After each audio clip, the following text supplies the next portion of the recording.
Hey, I think this is my first time going live, so it's going to be different. But hey, guys, Sebastian back, and today we're going to be doing our my second podcast. So the second time we'll be doing this, and this time I'll be doing it live, so it'll be a little different than last time. So it might be doing some different things or acting in different ways, but we'll keep going.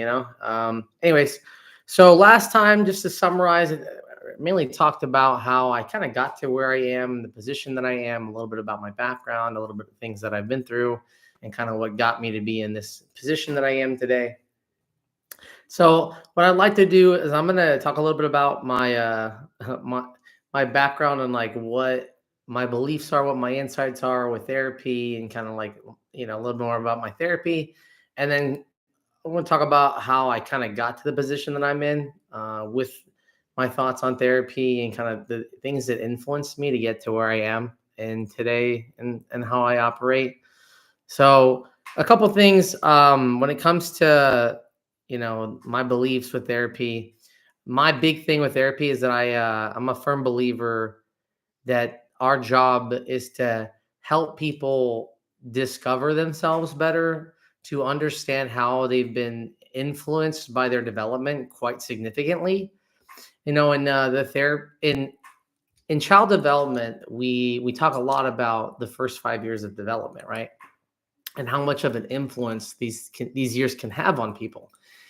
But we don't really explain to like the average person like how those years are super significant and why they mean so much. So you tend to find some problems in the way that they understand how uh you know how this influences people necessarily, or what kind of problems it can cause. Because again, we can say like, hey, we know that these are factors or whatever, but like, so like even if we can say these are the outcomes from this, no one explains like why that is. Like, what is the mechanism that's going to cause this to happen, right? So what I like to do is I like to understand the mechanism from the child development side. Like, what is the mechanism that's causing this to go haywire later? And why do you see very common thing like themes among people? So when it's interesting, so the way I view therapy too, and I'll tell this to patients and clients, it feels that there is this way of being like a mechanic to some extent, where I think of it as the car is going to work the same way. So like every make and model of car is different, but that make and model is supposed to work one way. Like the engine works one way, right? So you can break it in many ways. Like you can, get hit from the front, hit from the back, you can flip, all these other things, right? Like there's so many ways to break a car. But the way it's supposed to work ultimately works the same. So if you look at a therapeutic side or therapeutic way of viewing this is no matter what broke this person, at the end of the day, the operating system is going to generally be the same. Now, the only things that I would say kind of are like factors involved would be if there's something like bipolar disorder or schizophrenia or something like that. Because for me, those disorders really show a lack of a biological factor in there. Is there something else going on? So those are going to be significant factors in how we address people getting better. But there's actually some factors involved in there too. So when I use my modality, brain balance, when I use this modality with people, it's really interesting because when they struggle with following through with things, but they have desire to follow through, but they have this unknown reason why, they'll be like, I don't know why I woke up and I didn't feel good. And I woke up and it really impacted me. And so what ends up happening is that I see this trend where they want to do things. They understand why, they can even like rationalize themselves, like why it's important for them, but they don't seem to have the capability to follow through with these things. So they struggle with being able to push themselves, or they struggle with being able to like follow through with the plan they set up. So they'll wake up in the morning and just have no energy, no desire. Like I like physically can't, even though like spiritually I want to so bad. And you see them suffer too. So even with my modality, I can get through some of the like hardwiring problems. Like I can figure out what's going on, because when people don't have those hardwiring issues, they're able to quickly like get through. And then I have a lot of my patients and clients who have gotten on medication, and once they were on medication with my modality, it was like they were like, "Oh, I got it. We're good." They start following through. They start getting things done. So it's like sometimes it's like hopefully, when they kind of like get that like hypomania or that spark of energy, they can kind of push themselves a little bit to kind of get the support, because when they're in that depressive state, it's very hard for them to do anything. It's very like even answer the phone sometimes. Like to be honest, there's times that you're going to try to get a hold of them and they're just not going to answer. They're not going to be engaged in the same way. So that's one thing that I've noticed with my tools is that you can kind of figure out some hardwiring issues just by watching them not be able to utilize the tools, even though there is intent to do so. So one of the little ways I can kind of factor out things. Uh, so yeah, my modality really is like, how do I fix cars, right? So no matter how it breaks, I need to know how the system operates. So once we know how the system operates, then you can start helping people fix themselves, because it's like, how is the engine supposed to run? How is this person supposed to function? What's the ideal? And so the first 5 years of development and kind of these different ideas really do influence people, because if the car was manufactured incorrectly, or let's say the person like came with faulty parts or faulty design or some lazy work, right? Like they weren't provided all the tools. Or let's say it's like being a pilot, but you don't know how to use all the different like buttons, so it makes you less effective, because these buttons were meant to do something. And when all you've been told is don't use those buttons, it makes you lazy. Well, then you never get to fully utilize the equipment. So when people come in, my job is to more than like, I want like this, like more than just fix them. I need to teach them how to be able to fix themselves, so that when they fall or have an issue or a setback, they don't need me to fix it for them. They can self-evaluate and be like, all right, so here are my options. Here's the things I can do. I can either stay in this disgruntled state and be upset, but I already know what that means. So they'll feel a feeling, they'll think about what's going on, and then they'll make a reactive decision. And so that to me is effective, right? I've taught them how to self preserve. I've taught them how to solution, their problems, and then how to build confidence and sustain boundaries based on those principles, right? So when they go out and about in the world and they have setbacks, they just do self-evaluation and reflective, like, internal dialogue, and then they make better choices, and then they follow through and they get better results. So I oftentimes will work with people for a year, 2 years. It really depends on a couple factors. First of all, how independent is this person? How much financial freedom do they have? How many resources do they have? What kind of people do they have?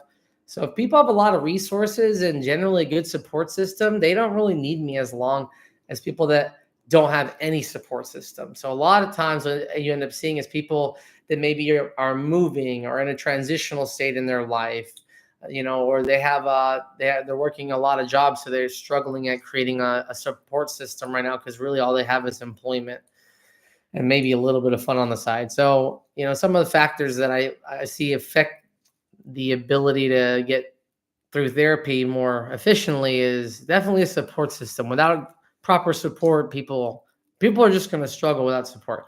Another thing that I see affects people is if they're in a marriage that they have a partner that's not willing to work on themselves. Ooh, that can be really challenging. The patient or client will get better. Like these people will improve, but man, the person that's not will definitely drag their feet. And that can be very detrimental depending on if there's children involved or if there's a lot of financial hardships involved. So let's say I have a client or patient that's doing really well, but they had kids with a person, and so then childcare is a problem. There's like they have no stability here as far as like social networks and stuff. Maybe they come from a toxic family, so they don't have their parents to rely on, right? Maybe their partners is has very lazy, very mild mannered, doesn't care. not driven, or maybe toxic, maybe super like angry and disruptive, and can make like very difficult are very makes decisions more difficult because of the way they respond to things.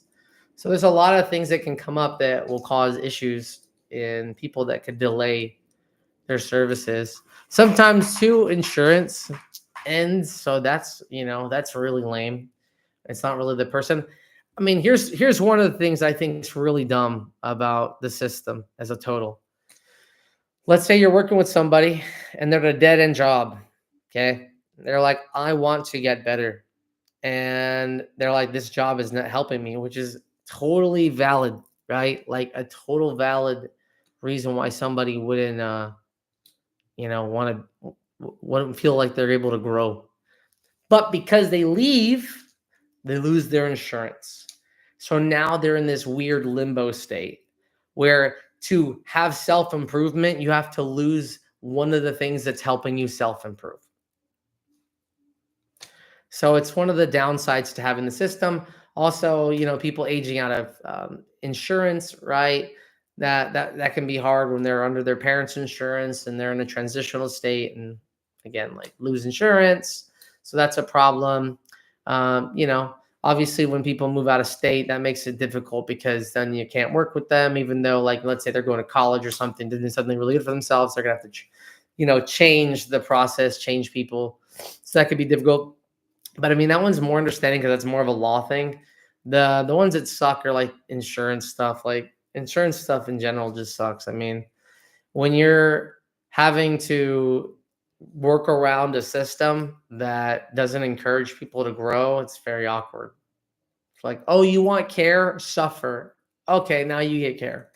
It's like you have to be like, if you're not complaining, then like you're not getting treatment. It's really lame. Like if you can work through it, then you get no treatment, even though like it doesn't mean you're not hurting. It just means you're not complaining about how bad it's hurting.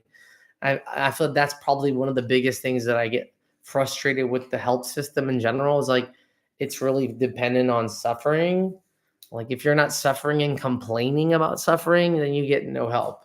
But it's more again the people that are vocal and complain, people that have been taught. That's okay. So here's the thing: if you come from trauma and you already had difficulties with expressing yourself because of your background in trauma, well, guess what? You're not going to want to tell your doctor, I'm suffering. They're going to be like, I'm fine. Everything's good. I'm good. Like you're not going to be one to, validate the discomfort that you're experiencing. So, yeah, that's a bit of a challenge, I think, in the grand scheme of things that based on people's trauma and their background, they're going to change how they interact with providers, interact with people from outside their culture, people within their culture, people that speak their language. There's a lot of factors involved in how people will receive care. So I think it's important to consider these factors when we are working with people. And again, insurance, yay. Also can, co-pays can be a problem too for care because it's not that people don't want the care, but sometimes they literally can't afford the care. So they have to make big decisions. It's almost like when people rationalize, ration out their medication for it to last longer. Like there's people that'll like, take less diabetes medication so they have something in their system rather than nothing in their system. Like there's just a lot of things that can be a struggle for people when they don't have financial freedoms. Luckily, like one of the advantages that I do appreciate and I've learned at work with, it's been an interesting roller coaster for sure. But working with Medi-Cal and there's the state funded systems.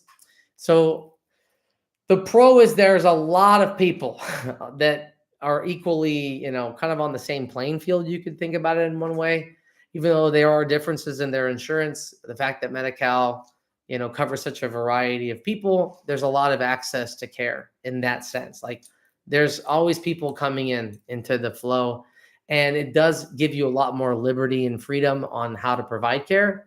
So I do feel that compared to private practice, I feel like public is a lot more free in how I can provide care for people. So that's really nice when it comes to feeling like I can be an effective provider to that extent. Again, I can do a lot in private practice, but I feel like the cost can be so challenging to provide appropriate care. So yeah, that's one part. Another part that I think is very interesting about the differences in private and insurance is with private, there are 52-minute sessions. In the public sector, they're like 25-minute sessions. So it's a big difference. But at the end of the day, it really has helped me sharpen my tools as a therapist, where I've been able to kind of carve out like exactly how long things will take me to explain things, or how to have an effective session, like, with like, hey, let's get to the point. What are we working on? And really develop my skills on how can I provide quality care, for people that I only have 25 minutes with, 15, 20 minutes with sometimes, right? So how do I provide quality care in such a short amount of time? And for me, it really has come down to building quality relationships, being authentic, getting to the point, and not in a negative, hurtful way, but really knowing how to say, hey, I care about you as a person, and I want you to succeed. And I want you to consider these things. And I want you to think about how these all things are helping you. Now, if we want to work on these things, these are some things I could suggest for you to try. And then that process helps people build up confidence. And then again, it's a conversation. We're talking about their dog, and then I'm like, hey, how's that influence, how you work on your depression? How does that affect your anxiety? Because as a dog owner, I can imagine sometimes your dog's going to cause you to feel anxiety based on their needs and what's happening, right? They're like your children, depending on the relationship that you have with your dog. I think some people have obviously a great relationship with their animals because they find comfort in them. So, yeah, like these things are going to cause mental health challenges. So, these are things that I consider when I'm doing care and connecting with people and remembering their little stories, and just having a conversation with people and genuinely getting to know them and seeing how important they are as individuals. So sometimes, obviously maybe the second session I might forget people. I've had people come back months later, like where their name sounds familiar, but like it's not ringing any recent bells, but I can definitely be like, this looks familiar. So then when I actually end up working with the person, I am like, oh, things are coming back. But it's also because we've had genuine conversations. We've had like exploration of topics. You had a little philosophy in there. You had a little music flavor. You had some food, art, right? We relate as human beings. We have conversations with each other, right? You want to talk to me about Hammer 40K? Let's go. That's a passion. That's a hobby. That's an interest. Let's go. Let's talk about it, right? You want to talk about something that's been stressing you out? Go, let's talk about that thing that's stressing you out. You want to talk about something you're excited for and you're looking forward to? Yeah, let's talk about it, right? Because in my philosophy, they're learning how to express their feelings. And so they're using this outlet to practice and model conversations for other people. I've had people in therapy, in session, have conversations with me that they're probably and likely used after that session. I've had people that say, hey, thanks for giving me a pointer or two. An example of this would be, I've had people work on getting employment.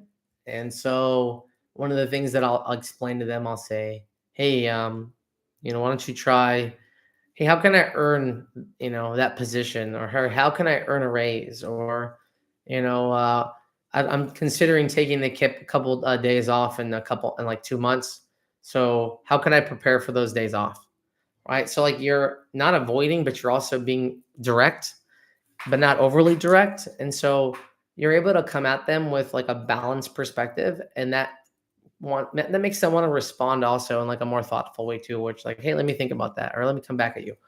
So if you say, hey, I'm really looking to get in that position at some point in my career. What are some recommendations on things I can work on, or how could I apply myself more so I could earn something like that? And so at least you have an idea of the things that you can work on, and you're also showing the boss, the person in charge of you, like the things that you're willing to work on and the skills that you're willing to build to achieve the things that you desire and want. So for me, that's important, especially when you want to work on your conversation skills, your communication skills. So these might be examples of ways I could help somebody improve outcomes in situations that they're new to, but also understand that you have these abilities in you already. You just got to listen to them. Sometimes we're taught from a young age to question ourselves, especially, okay, I'm going to explain something, okay? In my mind, we live in a matrix-like society, all right? And sure it's a simulation, why not? But in my mind, that when I think of the Matrix, I think of the robots in that realm, in that universe, using the humans as batteries, as energy sources to power the machine. And in my mind, that same philosophy already takes place in today's society. We're already experiencing this. So in my mind, when I think about how this applies, so if you think of a corporation, I'll give you an example, like maybe like McDonald's or something. So there's this corporation that exists, and they have these machines that work within the corporation, right? So they have these levers and stuff, the fry maker, the burger maker, all these different things are like different levers that exist. And so throughout the day, the person's sitting there working the machine to produce product, right? So you're churning a machine to create product. So product, cash. So you're literally working a machine. You are a part of the machine. So when somebody is like, for example, looking to, you know, go get another job, the problem is this place has, let's say you've worked there for 10 years. Well, what have you really learned? The only skill you really have is how to operate these machines. So yeah, you could just go work for essentially another corporation. Like you get stuck within a society of corporatism, because you don't have any actual skills to sell due to the fact that you've been okay. As fast as it is to hire somebody, as easy it is to start the job, is as easy as to replace you. Think about it that way, right? So if I can teach your job in a day, you are replaceable within a day, right? If you've been working at a mechanic shop for 10 years, that takes 10 years of experience to replace this person, because this person's worked with different cars, different problems, different issues, or different motors from different years and different. So he has over time, or she has over time gained experience, right? This person has gained experience over time, right? Where now think about what he can do with this. He can now take this and then he can apply it over here to another mechanic shop. So he gets to take his skill set with him, and they can't get someone the next day to be like, yo, you want to work here? Yo, what can you do? Nothing. This guy just started. He doesn't have 10 years of experience. He can't just start repairing cars and have knowledge, right? So that skill set matters now. It actually creates value in the individual, right? You are the value, right? Versus McDonald's, once productivity is low, bye, you're gone, right? So they'll kick you out and replace somebody, right? So you're really just a part of a battery at the end of the day. You don't really matter in this grand scheme, right? And so here's the interesting part too. Like, people work in this machine, then they go home, to their little house to recover their batteries, and they come back to turn the machine. And so the reason why I see this whole system working out is because if you look at the school system, okay, they have taken away music, art, and the shops, right? Machine shop, wood shop, all these different home ec, all these different things, right? They've taken away skill building, okay? And they now want to also take away feelings. So feelings are also another thing they try to remove. And we'll talk about that in a second. But essentially they're manufacturing people, and then you go into these jobs where they keep you within the system, and at the end of the day, who gets most of the wealth from that program, and who gets to sustain that wealth and sustain this skill set, essentially, right? They do. So you are now again stuck in a system where if you worked in a mechanic place or somewhere where you build skills, let's say let's say I have a person that they have a child who wants to start learning something as easy as sewing or as easy as working on a car. Let's say they start at 8 years old. By the time they reach 18, They have 10 years of experience. You don't have to worry about this child finding employment or finding a passion of some sort. They have been doing it since they were 8 because they wanted to learn about it. So they kept evolving and expanding and evolving. So by the time they actually got to a significant age, they have a significant skill set to profit off of, to benefit from, to create from, to develop further from. So a lot of benefits going to come from having this new skill set, this new ability that only comes from, again, having years of experience, years of sitting there learning how to do it and evolving and practicing and growing. So that's what I would recommend to people, when you think about like how to help a child develop into a healthy adult. Well, definitely give them a skill set to benefit off of for later in life, because again, that's something that they can keep in value that other people can't take away from them. Another thing I recommend is like, look, if you're going to get a corporate job, fine, do it. Hey, we all got to do it at some point, right? Easy, consistent, benefits, whatever, right? But on the side, you have to build a skill set. You got to build something. You got to like learn something that one day you can be a consultant for, or you can work within the industry because you have a skill set to offer. So try to have something, a side hustle, you could call it, until that side hustle, you build so much experience with it that you can make it into something. And another thing I want to bring up about experience, okay? You would think that someone with 10 years of experience would know more than someone with 5 years of experience, but it really depends on again, not quantity, but quality, right? Because someone could work part-time for 10 years and someone could work overtime for 5 years and have a lot of experience with a lot of different situations versus someone that maybe doesn't have as much experience because the span of time or even the quality, right? Let's say you worked at the same job for that same years and the other person's been changing jobs, going to different places, learning different things, right? Not that the person that left was fired. They just found different opportunities and wanted to take advantage of those in the same time span as somebody else. Are going to have two different skill sets, right? Again, not to say the person with 10 years can't have a lot going for them too. They can, but they're going to have different things to offer. And depending on how you utilize the time that you have is going to really change how much you're worth at the end of that time. So I definitely recommend valuing your time and your resource. And that goes to another thing that I explain, where there are 3 things that matter in this life. Okay. Time, energy, and attention. Okay. So those are the things that people pay us for, that we want from us, is time, energy, and attention. Right. Sometimes we have time, but I have no energy, and I definitely can't pay attention right now. My mind's distracted. I'm thinking 10 other things, like, ugh. Right. So time, energy, and attention. I can have energy, but I don't have time, and I'm distracted. So like, yeah, I'm awake right now, but I got a lot going on and I don't have the time, right? And then can have the attention, but I'm just like, my time is low, my energy's low. So I'm like, yeah, I'll be here just chilling, listening. So time, energy, and attention, those are the things that matter. This is, again, what we get paid for, volunteer for. This is what matters in our existence. So when you want to view how to build confidence, how to build value, you have to value your time, energy, and attention. Without that, you have nothing to fight for. So until you value your time, energy, and attention, you will just sit there struggling with feeling like there's something worth fighting for. So you can become more passive, more willing to just kind of go with other people. Not really, you have nothing worth defending.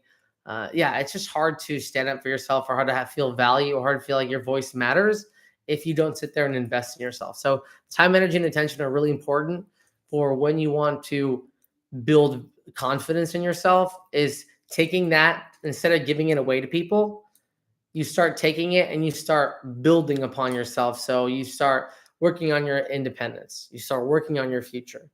You start working on your self-respect, your discipline. You work on your hobbies, you work on your passions, and you work on your interests. And you start respecting your limits. You start respecting your growth, your boundaries. You start letting some things loose, and you start cutting back on other things. And you really start to learn how to balance your life, right? And so once you have that balance, and then you can start achieving more, because you're going to feel more confidence. You're going to ask more questions. You're going to get more answers. You're going to be more direct. You're going to get more people that want to get involved with you, more people that are more willing to open their doors for you, more people that want to invest in you as a person. So the more that you respect yourself, the more valuable you become, the more valuable people will see you. So that's really like what it comes down to when you want to, get people's confidence or really win people over, is learn how to manage that. And that also goes back to trusting yourself or building investment in yourself. If you say you're going to do something and you don't follow through, well, then like you're literally like devaluing what you're even worth. So you're like, you are telling yourself, I am not worth this. And you're the only one that can change that. Because then if you start devaluing yourself, if you start giving away all your time, energy, and attention and never saying no to people and just letting people take advantage of you, you have no value. You don't value yourself. So either that or you don't invest in yourself, which is, again, if you don't invest in yourself, you can't value yourself. So let's say all you want to do is have fun. Well, again, like you're not investing in yourself. You're not going to feel good about this over time, right? You're not going to get a return on your investment in yourself.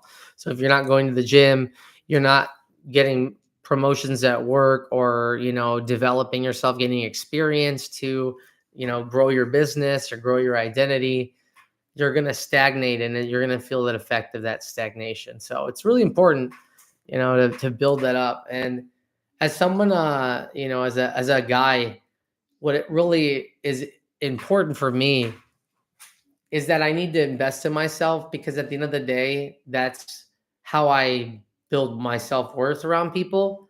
And then I don't become a toxic individual, right? Toxic, a male, masculine male. Because for me, insecurity is a lack of investment in myself. Literally, like even an investment in security, like you're feeling insecure about your investment. Well, yeah, if you don't invest in yourself, then you are an insecurity. So yeah, you obviously want to invest in yourself. And for me, being a man is working on myself to inspire those around me. Because the more that I work on myself, the more that I can be an inspiration for those around me, especially like my kids and stuff. If I don't work on myself, then they can't have somebody to be inspired by that it's the person they want it to be. Like growing up for me, I always wanted my dad to be my inspiration. I always wanted him to, and I think that's probably like why as kids, like we tend to do that, where we tend to idolize people because we want to be like them. We want to embody them. We want someone to like to be proud of. Like we want to be proud. And I would make excuses for his behaviors or my mom's behaviors, like these people that at times are very toxic or rude, like unhealthy people.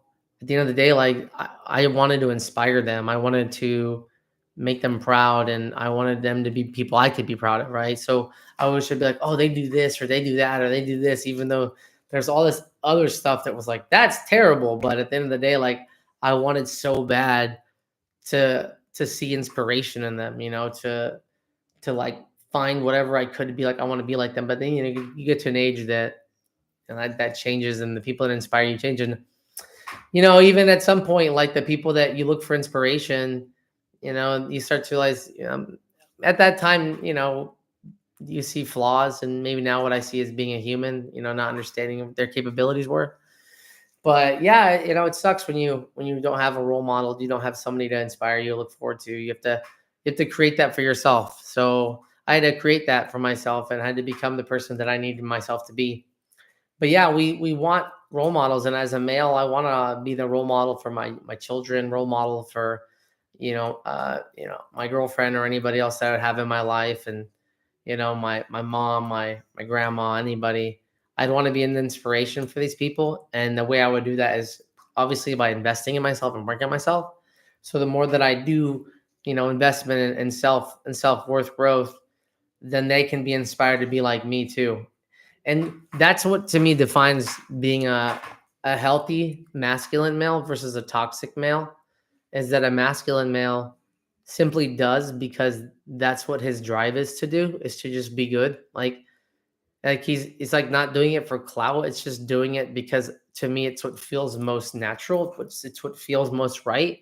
It's like if I fall down, I must get up and go. Like if something happens, I must continue. Like that to me is like what men do is we push forward. That's kind of like the idea is that we motivate, we're motivated by our people, but they're inspired by us because of the things that we're willing to push forward on, the risks that we're willing to take, and the way we're willing to learn and grow. So for me, that's what being a man is really, is to understand the process of what growth means from discomfort. So learning how to take these struggles, these challenges, and do self-reflection. And what's even interesting is like pro gamers, something I've heard about. If you want to be a really good gamer, really like a champion level type of gamer, the main common theme that they have is, how could I have done better?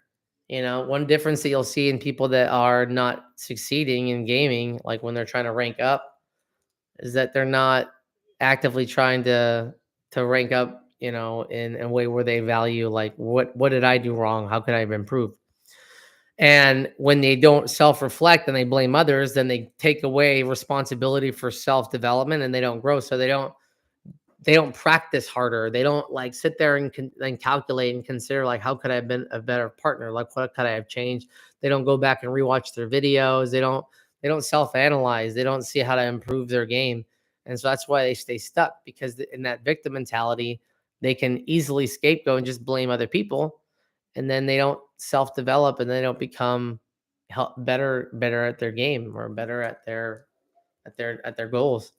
So yeah, it's very important to be able to be accountable for what you're not working on, because if you're not accountable for what you're not working on, then change can't happen. Which is actually another one of the ways that I do therapy, is like, if people don't take accountability, then like the change is going to happen. One thing that was a common theme when I first started doing therapy was that I'd have people that would just want to talk about their spouses or their significant others, like the entire fucking time. It's like it's like, if they only changed, that would change. And it's like, I agree with you, right? If they change, it'd probably be easier, right?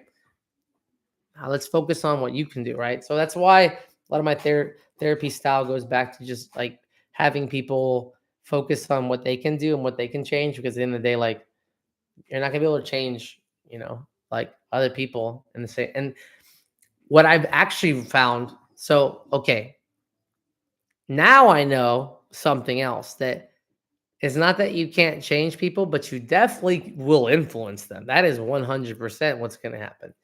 And so that's why my heavy focus now is like, okay, so when we're doing therapy, work on you, because by working on you, they're going to see that. And then you're going to see who this person really is. And it's been interesting with that too, because I've had situations where, I have people, they separate, right? This happens, but then all of a sudden, whoop, get back together later, and this time it's a way healthier, because now boundaries are set, limits are set. They're starting to work on things. Oh yeah. So I am not even worried about a breakup, because sometimes people need that discomfort for change. And actually, that brings me up on another point. There are two ways that people learn, like, mature out of things. Okay. It's either they're going to, like, physically mature, or mentally mature, or like emotionally mature, right? So they're either going to grow out of something, right? When they're developing, one day they're going to turn their brain on and be like, wait a minute, that's not a good idea. I shouldn't do that. And by their own ability, like, recognize something and like do something about it, right? Now, the other way that kids learn is by being uncomfortable. So something happens, like, yeah, stacking chairs, that's not a good idea. That doesn't feel good. So then you wonder, well, okay, so if it doesn't feel good, why, right? Well, they had an experience and it didn't feel good. So they've learned now that I'm not going to do that, right? So it took that happening for them to realize, no thanks. So when you're dealing with someone that has what I would call a child brain, kid brain, they're in their id, the only way they're going to learn is by fucking up. If they don't fuck up, they're not going to learn. And that's why, like, the whole idea of rock bottom, right? Why do they have to hit rock bottom? Whatever rock bottom means for them is like, how much do you have to mess something up before you're willing to be like, that's not going to happen. And that's a no for me, right? Like, how many times does a mistake have to happen before you're like, or the extremity of like the consequence of a mistake for things to be like, yeah, I need to like alter my way of living essentially. So that's actually something that, is important to really like understand that these things can, influence the way your trajectory essentially. So yeah. But yeah, that's how we struggle with our mental health stuff. But yeah. Anyway, something else that I was going to talk about is motivation, right? So one of the things that I noticed with motivation that it's interesting. There's two things that kill motivation. The first thing that kills motivation is sitting, and the second thing that kills motivation is laying down. So what you'll notice it's really interesting about people that lose motivation is that, so when you sit down, right? Like people literally use their foot to like reach out for the controller. Like they're not even getting it. They're like trying to like reach with their foot, right? So it's not like people that drink alcohol and smoke weed, right? These people that do this shit, when they sit down, that's when they're usually like doing it, right? They're like cracking a beer in their lazy boy, or they're like sitting on the couch hitting a bong or something, right? Like they're sitting down doing this. And so because they're sitting down, that's really the killer of the motivation, the energy. And it's funny too, because like when you think about it, like when you're listening at Disneyland, you got kids and they get tired. They're always like, I just want to sit down. I just want to lay down. Like they don't want to stand. Like adults will stand all day. Like we can stand at the DMV. We can stand in line. We'll stand for hours. We'll stand waiting to get a TV from Best Buy on Black Friday. Like, oh, okay. Well, we're going to this concert that we have to stand for like 6 hours. Yeah, standing, we're fine with that, right? Kids like to sit down, lay down. Kids. That's why when you see someone laying down, you're like, you're being lazy. When they're sitting down, you're like, well, get up, be productive, right? Because that sitting down activates the little kid brain. It activates that little guy. I don't want to get up now. Huh? That's why people that take, like, when people take a nap, I typically recommend, if you're going to take a nap, right, what you want to do, you start with being productive in the day, get all your responsibilities done. Like, so go to work, get your morning stuff done, go to work, get home, get your like chores done, your little like, house stuff. And then once you're done, you take a nap. Once you finish all your productivity, take a nap. Then you look for fun, because I'm willing to bet you are more likely to get up for fun than you're going to get up for being productive. The only way you're going to get up for being productive if it's like, oh, I got to do this right now. Like that kind of like level of, but if it's like the mail, I'll go check it later. I'm laying down. So it just depends on what it is, right? But yeah, I recommend that get all your productivity stuff done. Then have a little siesta, whatever, and then have your fun after that. Because the fun will motivate you to get up more than the rest of the stuff. And then you can go and go to sleep after that.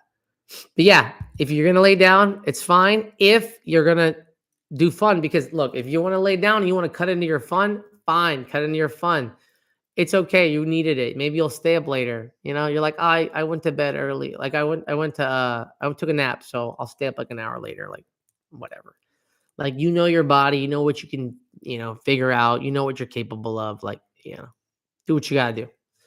So that's how I've noticed with people that lose motivation. Those are two factors involved in killing motivation. Also, another thing that can kill motivation is a lack of an incentive. So I'll be honest with you.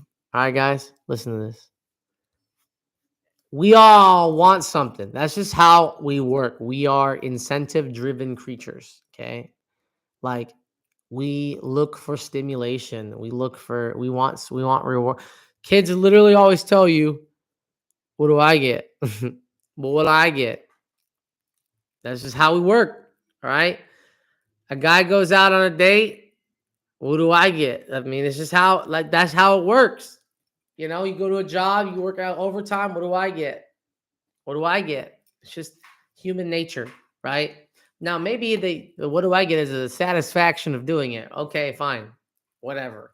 But we do things because we're incentive driven. And so when we lack incentive, we are less driven to do things, right? So it's a lot harder to focus on your job when you really don't have anything fun or interesting going on in your life. Your life seems kind of mid, right? But when you have things that you really want to do, things you're excited for, things that you're planning for, things that you want to get involved in, then things start to matter. So then you're like, I'm going to focus on getting my stuff done.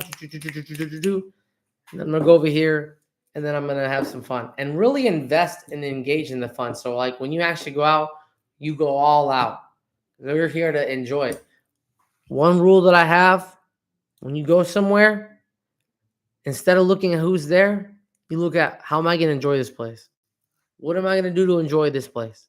That is the mindset that helps you, like, expand, like, what you do. Like, and here's another thing. Side note: try not to make friendships at work. I don't recommend that.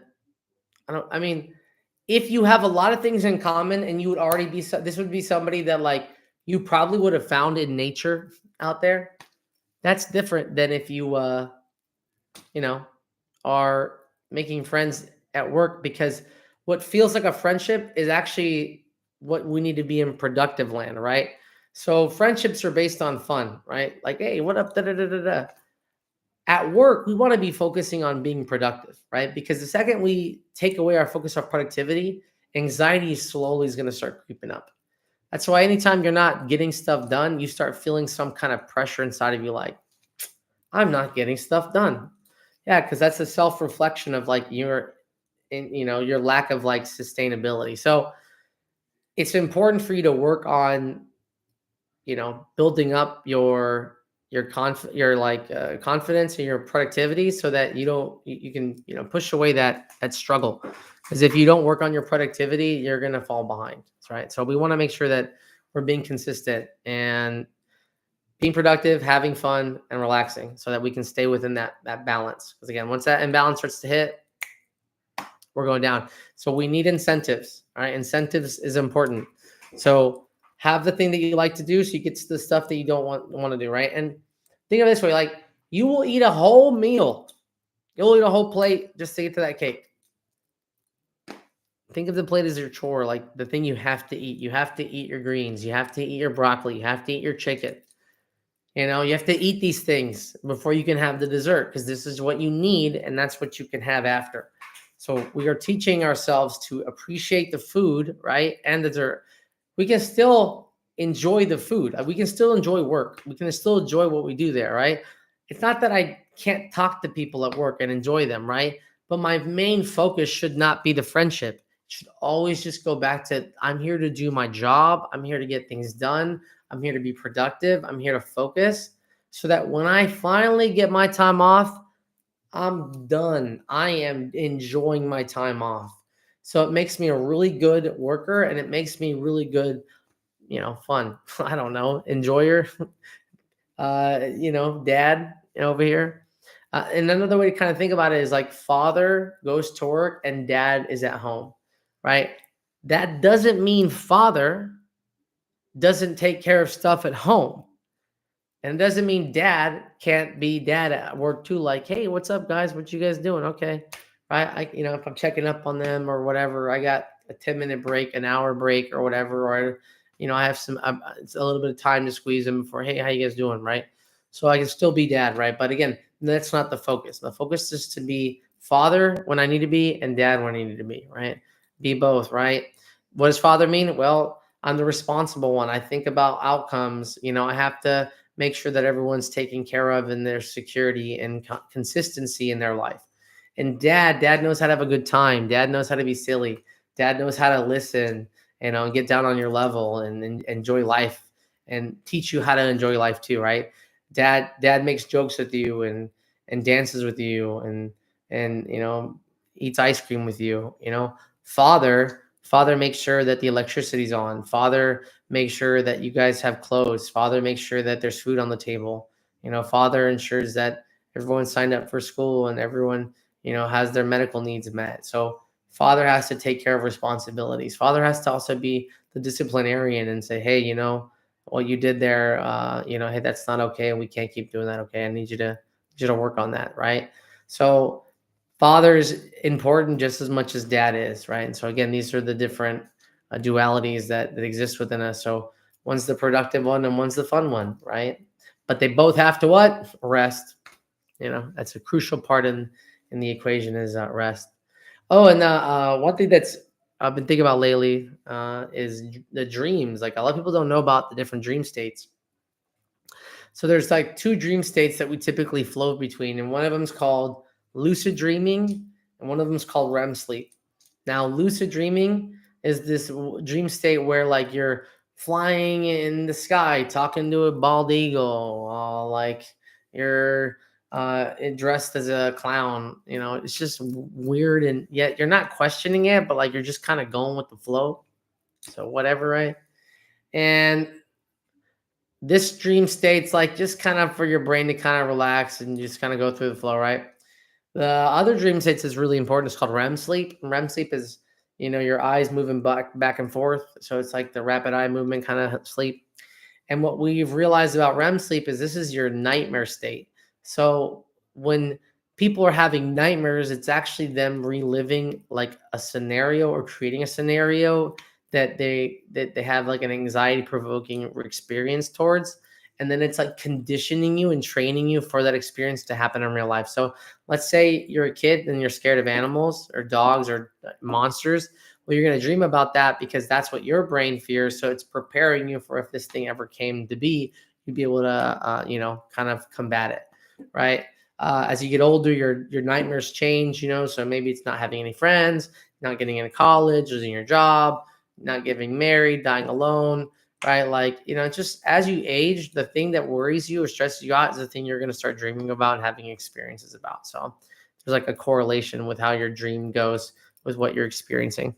So with REM sleep, as one of the mechanisms I use with people is like, depending on if they're not sleeping well, like the two ways I kind of view sleep is like, okay, if you're not able to go to sleep because you're stressed out, that's the anxiety one, and obviously, and then the one if you're just laying there in bed all day and or like all night, and you're just like feeling empty, that's the depression one. So depending on like what they're experiencing, and they kind of give me some identifiers to know like what's affecting their sleep state. So then when they tell me that, then I can kind of go back and be like, okay, what's happening here?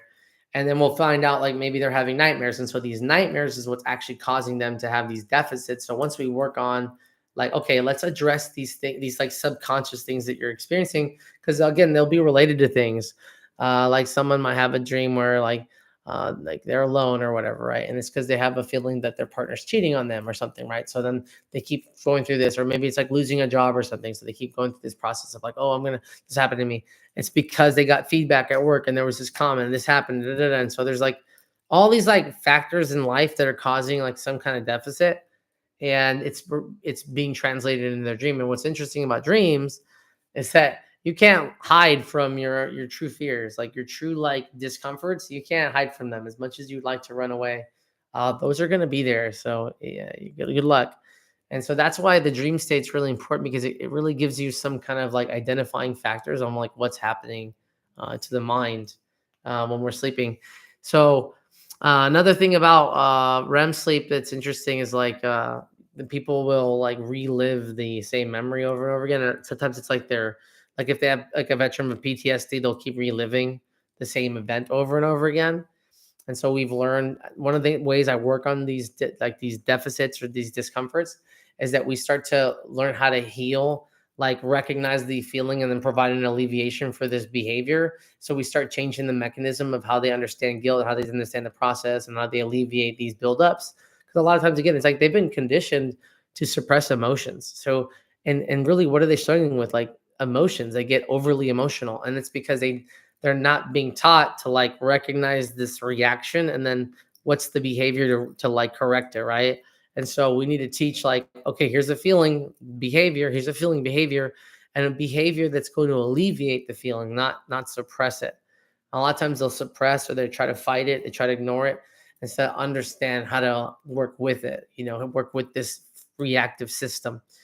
So one of the ways I typically work with vets with PTSD is we start to recognize the symptoms, like recognize the reactions. We start to change those reactions. And almost like some kind of like behavior modification, right? But it's behavior modification based on stimulation and feeling reaction. Like, so if they feel, so they have a reaction, so they have like a stimulation, or so they have a stimulation, which leads to a reaction, which leads to a feeling, which leads to a behavior. And so we want to change either the feeling or the behavior, right? So they might feel something, but this is the new behavior for that feeling. So when they get that, they'll just kind of go into a new, like, healthier coping mechanism. So that's something that we work on.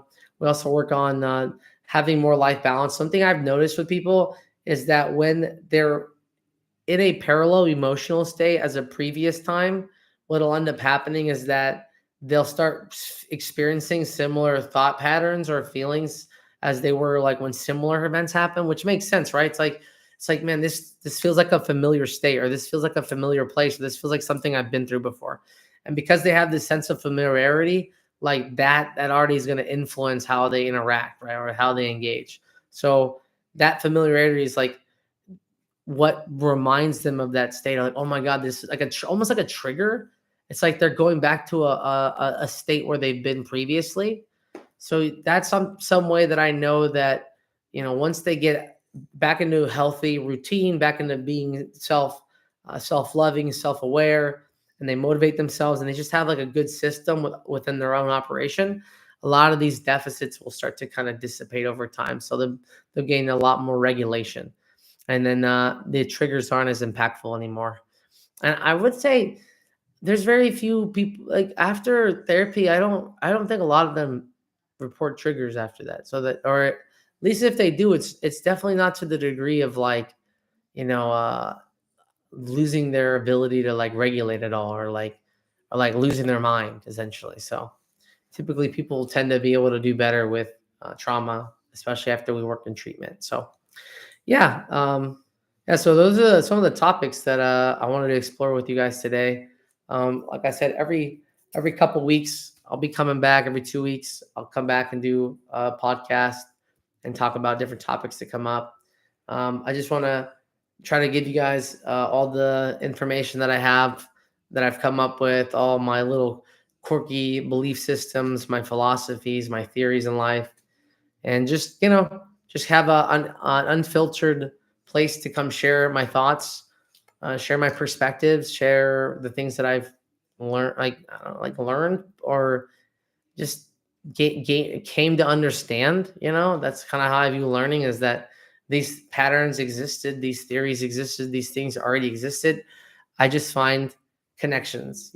I just find similarities. And the more that you experience the world, the more that you engage in stuff, and the more that you, like, build confidence, the more that you, like, just experience, the more that you see connections with things, the more similarities you see. One thing that's been really interesting to me, the more that I follow my magic, right? That energy that kind of guides me. Did some more craziest coincidences happen, like seeing people that I was meant to see another day, and then I see them in this place, and it's just like, and like coincidences where, so something happens and it leads to something else, leads to something else, and this all these coincidences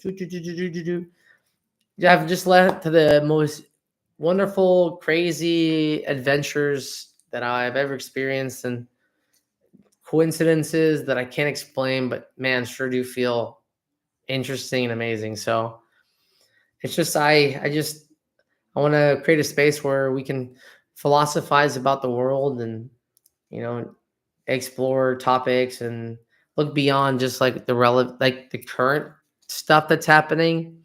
I want to inspire people to look beyond, you know, beyond our own existence, beyond our own insights. Like, again, like at the end of the day, we all go on, we all end, but energy can't be produced or destroyed. So all of us will always continue to exist in some capacity. And, it's like I just want to explore the universe in a deeper way. So if I can encourage more philosophical discussions, if I can encourage people to, find new meaning in life, find their little niche in this universe, right? Again, like if every star was exactly the same, there would be nothing would be interesting. The reason why life's so interesting is because there's so much variety out there. There's different black holes, supernovas, and cosmic dust, and all these crazy things that have just existed out there. And that randomness gives us a reason to go back and look in the sky every day. If everything was just the same, we'd have no reason to go look up there. So we need variety to be the reason why we go back. And that's kind of the community I want to build. There's a community of variety and philosophy. And yeah, just some fucking dudes being bros, yo. Anyways, all right, guys. I'll see you guys on the next one. I appreciate anybody that come and watches, and I'll just keep uploading every couple weeks to help feed the masses all the information that they need. Okay. All right, guys. Take it easy. Thanks for coming. Later.